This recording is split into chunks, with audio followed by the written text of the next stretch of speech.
Assalamualaikum warahmatullahi wabarakatuh. Kami akan memaparkan hasil dari diskusi kami yang bertema diferensial dan penerapannya. Kami dari kelompok 3 dengan saya, Muhammad Rabil Maini, Saya Nisa Sebralia, saya Lucy Ramadhani, saya Nur Latifah, Saya Saidah Maininda. Selamat menyaksikan. Di sini saya akan menjelaskan definisi diferensial. Istilah diferensial adalah terjemahan dari kata bahasa Inggris diferensial secara informal. Kata diferensial digunakan dalam kalkulus untuk merujuk suatu perubahan yang infinitesimal, sangat kecil pada suatu variabel. Sebagai contoh, jika X adalah suatu variabel, maka besar perubahan atau selisih dari nilai X sering dinyatakan dan dibaca sebagai delta X. Diferensial menyatakan perubahan nilai yang sangat kecil pada variabel X. Konsep dari perubahan yang sangat kecil cukup intuitif dan memiliki peran yang sangat penting dalam matematika. Ada beberapa cara berbeda untuk mendefinisikan konsep ini secara matematis. Perubahan turunan memungkinkan perubahan infinitesimal suatu variabel dinyatakan sebagai perubahan-perubahan infinitesimal dari variabel-variabel lain. Jika Y adalah fungsi terhadap X, maka diferensial dy dari variabel Y terhubung dengan dx lewat persamaan dy sama dengan dy per dx dan dx. Dengan dy per dx menyatakan turunan dari Y terhadap X. Rumus tersebut merangkum ide intuitif bahwa turunan dari Y terhadap X adalah limit dari rasio delta Y per delta X saat menjadi delta X infinitesimal. Terdapat beberapa pendekatan untuk mendefinisikan secara matematis konsep diferensial. Yang pertama, diferensial sebagai pemetaan linier. Cara ini mendasari definisi turunan total dan turunan eksterior dalam ilmu geometri diferensial. Yang kedua, diferensial sebagai kelas ekuivalensi Graham dari fungsi-fungsi. Yang ketiga, diferensial sebagai elemen hipoten dari gelanggang komutatif. Pendekatan ini populer dalam geometri aljabar. Yang keempat, diferensial dalam semua model pada teori himpunan. Yang kelima, diferensial sebagai infinitesimal dalam sistem bilangan hyperreal, yakni perluasan bilangan real yang mengandung infinitesimal terbalikan dan bilangan yang tak hingga besarnya. Cara ini adalah pendekatan analisis dan standar yang dikembangkan oleh Abraham Robinson. Pendekatan-pendekatan tersebut sangat berbeda satu sama lainnya. Tetapi mereka semua memiliki ide bersifat kuantitatif. Maksudnya tidak hanya berkata dereferensial adalah suatu yang sangat kecil, tapi juga seberapa kecil dia. Dereferensial dapat diartikan sebagai tingkat perubahan suatu fungsi atas adanya perubahan variabel bebas dari fungsi tersebut. Misalkan, fungsi f(x) sama dengan y sebagai variabel terkait dan x sebagai variabel bebasnya. Artinya, nilai y dipengaruhi oleh nilai x, maka dereferensial dapat diartikan sebagai tingkat perubahan dari setiap variabel y sebagai tanggapan terhadap suatu perubahan dalam variabel x.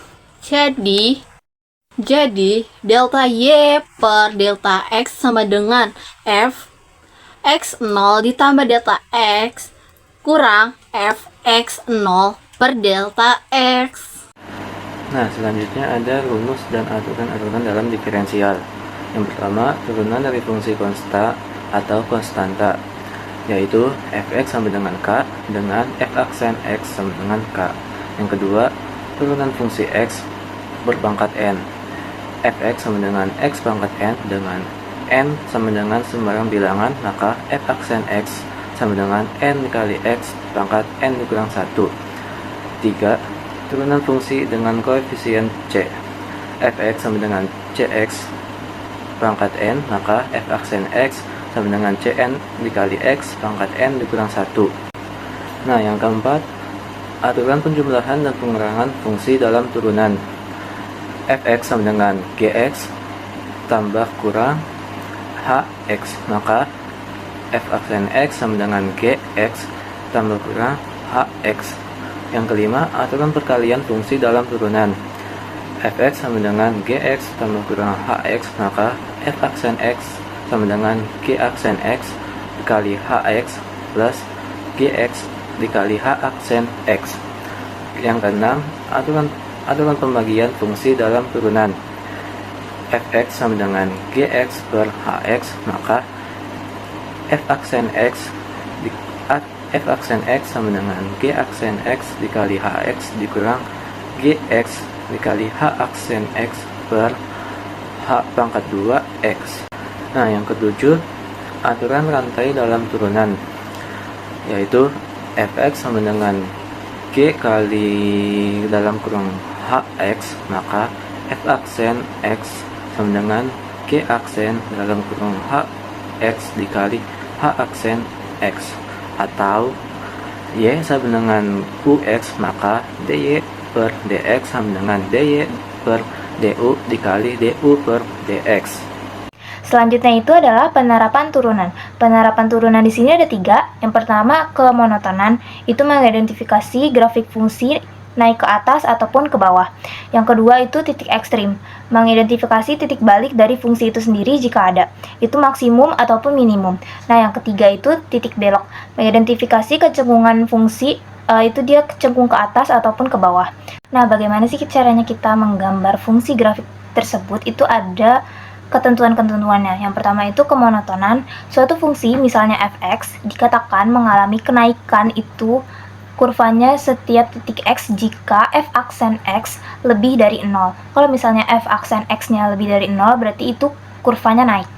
Nah, kemudian kalau misalnya kurvanya turun, itu f aksen x kurang dari 0.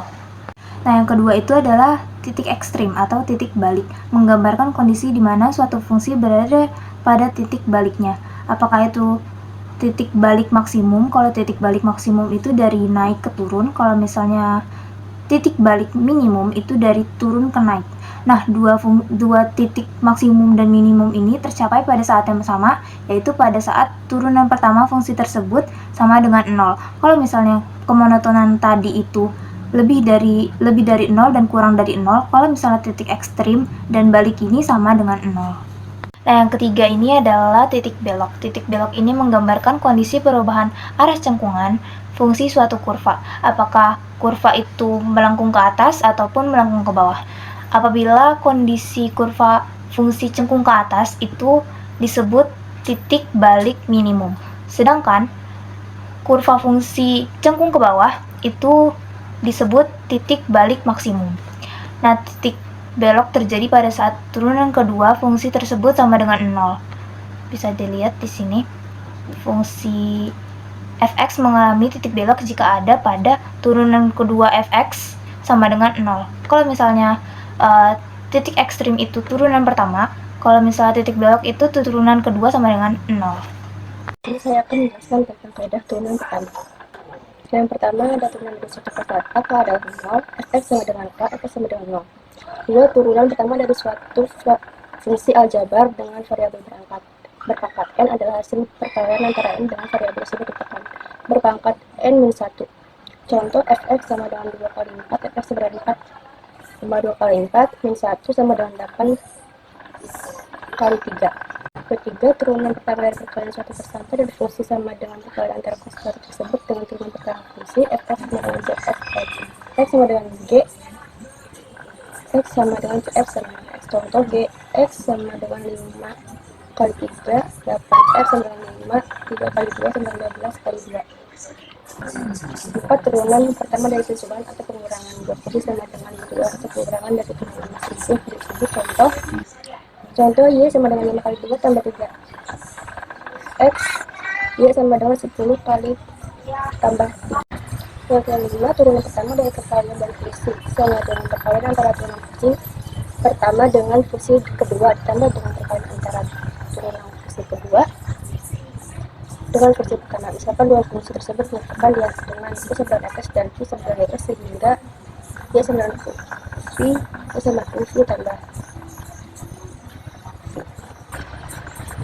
Contoh, tentukan turunan pertama dari f sama dengan x 2 tambah 5 kali 3 min 5. Setelah ini, x 2 tambah 5x y sama dengan 2 kali plus 5. Y sama dengan 3x tambah 5 sama dengan 3 sehingga y tambah n, y sama dengan 2x tambah 5, 3x tambah 5 tambah 2x tambah 5x tambah 3 sama dengan 6 kali 2 tambah 5x min 25 tambah 3 kali 2 tambah 5x. Y sama dengan 9 kali 2 tambah 20x min 25. Selanjutnya, turunan pertama dari nilai dan fungsi dinyatakan sebagai berikut. Suatu fungsi tersebut dinyatakan dengan U fx yang fungsi sama dengan gs sehingga 5 kali 2 tambah 4 U sama dengan 10x tambah sama dengan 7x kali 3 tambah ditambah sama dengan 7. Ini sama dengan 10 kali x 7 kali x min 3 dikurang s pangkat 3 tambah 4 sama dengan 7 per 7 kali x min 3 per 2. Ini sama dengan 7 kali 2 min 30 x sama dengan 5 kali x maka dia tambah 28 per 49 pangkat 2 min 42 x tambah 49. Ini sama dengan 35 kali x pangkat 2 min 30 x min 28 per 49 kali 2 pangkat 2 pangkat min 42 x tambah 4 tambah 9. Itu turunan pertama di suatu fungsi berpangkat U, misalkan fungsi tersebut dinyatakan dengan U seberapa x dan sehingga U sama dengan 2x pangkat 2 min 7 sama dengan U sama dengan 6 pangkat 2 sama dengan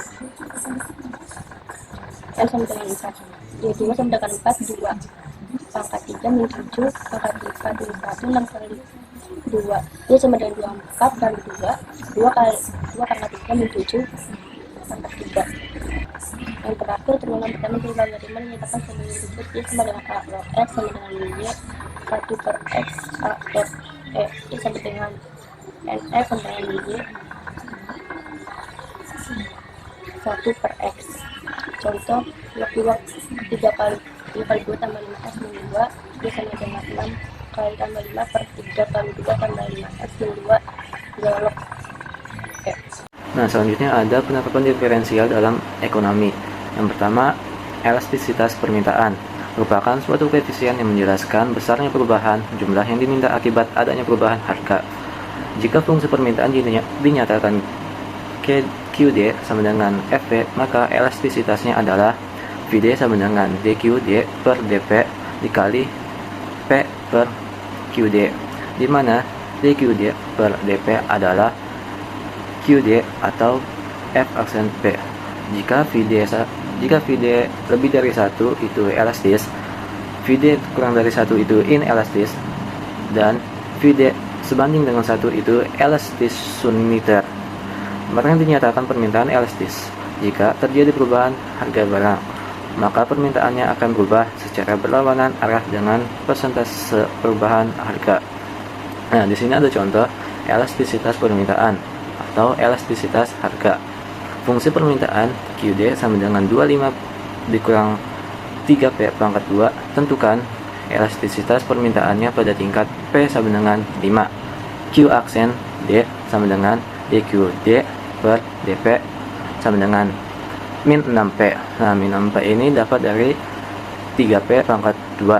Selanjutnya, VD sama dengan DQD per DP dikali P per QD. Q aksen D sama dengan min 6P dikali P per 25 dikurang 3P pangkat 2. Nah, terus pada tingkat P sama dengan 5, maka Q aksen D sama dengan min 6 dikali 5 dikali 5 per 25 dikurang 3 dikali 5 pangkat 2 sama dengan 3. Nah, jadi VD-nya itu 3, VD-nya itu 3, maka lebih dari 1 yaitu elastik. VD sama dengan 3 berarti pada saat harga P5 ketika harga naik sebesar 1%, maka jumlah barang yang dimintakan berkurang sebanyak 3%. Nah, yang kedua ada elastisitas penawaran. Suatu koefisien yang menjelaskan besarnya perubahan jumlah yang ditawarkan akibat adanya perubahan harga. Jika fungsi penawaran dinyatakan QS sama dengan FP, maka elastisitasnya adalah VD sama dengan DQS per DP dikali P per QS, di mana DQS per DP adalah QS atau F aksen P. Jika VD lebih dari 1 itu elastis, VD kurang dari 1 itu inelastis, dan VD sebanding dengan 1 itu elastisunitar. Barang dikatakan penawaran elastis jika harga barang tersebut berubah sebesar persentase tertentu, maka penawaran akan berubah searah dengan persentase perubahan harganya. Nah, sini ada contoh elastisitas penawaran. Fungsi penawaran QS sama dengan min 200 plus 7P pangkat 2. Tentukan elastisitas penawarannya pada tingkat P sama dengan 10 dan P sama dengan 15. QS sama dengan min 200 plus 7P pangkat 2. Nah, rumusnya itu adalah Q aksen S sama dengan DQS per DP sama dengan 14P. Nah, 14P ini dapat dari 7P pangkat 2. Nah, selanjutnya VD sama dengan DQS per DP dikali P per QS. Selanjutnya Q aksen S sama dengan 14P dikali P per min 200 plus 7P pangkat 2. Nah, pada tingkat P sama dengan 10 dan pada tingkat P sama dengan 15, maka Q aksen S sama dengan 14 dikali 10 ditambah 10 per min 200 plus 7 kali 10 pangkat 2.